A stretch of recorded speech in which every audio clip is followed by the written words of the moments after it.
চীনের জনগণ বাংলাদেশ সরকার প্রধানমন্ত্রী তারেক রহমানের সফরের অপেক্ষায় রয়েছেন, এমন মন্তব্য করেছেন ঢাকায় নিযুক্ত চীনের রাষ্ট্রদূত ইয়াও ওয়েন। তিনি বলেন, বিএনপির সাম্প্রতিক চীন সফরকে ঘিরে দেশটির জনগণের মধ্যে ব্যাপক আগ্রহ তৈরি হয়েছে। চীনের রাষ্ট্রীয় গণমাধ্যমেও সফরটি বিষয়ে গুরুত্বের সঙ্গে প্রকাশ করা হয়েছে।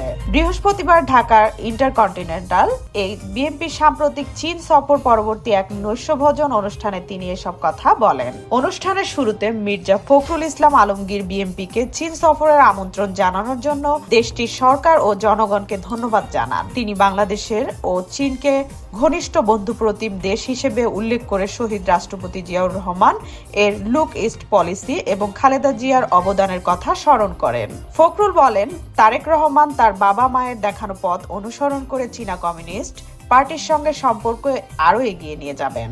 তিনি দুই দেশের মধ্যে শিল্প, সাহিত্য, বাণিজ্য, অর্থনীতি ও প্রশাসনিক সহযোগিতা বৃদ্ধির প্রয়োজনীয়তার কথাও তুলে ধরেন এবং বাংলাদেশের অর্থনৈতিক অগ্রযাত্রা চীনের অব্যাহত সহযোগিতা কামনা করেন। অনুষ্ঠানে বিএনপির ভাইস চেয়ারম্যান আলতাফ হোসেন চৌধুরী সহ দলের শীর্ষ নেতারা উপস্থিত ছিলেন।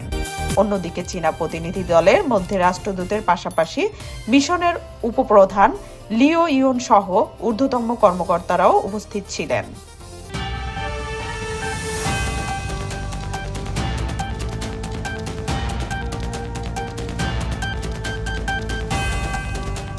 বিকে টিভি, যেখানে সত্য কথা বলে।